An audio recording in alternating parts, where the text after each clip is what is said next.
అపోస్తుడైన పౌలు జీవితంలో ఎన్నో అవమానాలు, ఎన్నో కష్టాలు, సమాజం అంతా ఒకవైపు ఉంటుంది, తనొక్కడే ఒకవైపు ఉండేవాడు. ఎన్నో అవమానాలు పొందుకున్నాడు, ఎన్నో నిందలు పొందుకున్నాడు, ఎన్నో కష్టాలు పొందుకున్నాడు, ఎన్నో శ్రమలు పొందుకున్నాడు.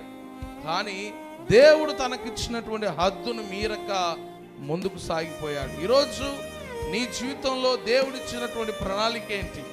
దేవుడు నిన్ను ఒక విశ్వాసిగా, ఒక యవనస్తుడిగా, యవనస్తురాలిగా, ఆత్మీయుడిగా, ఆత్మీయురాలిగా దేవుడు నిన్ను అన్య జనముల ఎదుట, అనేక జనముల ఎదుట పెడితే చచ్చిపోయిన చేపల వలె వాళ్ళతో జతకట్టి ఒకే వరుసలో వెళ్తున్నావా? లేకపోతే సత్య సువార్తను అందించి ఎదురీతగా నిలబడి దేవుని కూర్చున్నటువంటి మాటను అనేక మందికి చెప్తున్నావా? ఒక్కసారి ఆలోచన చేయండి.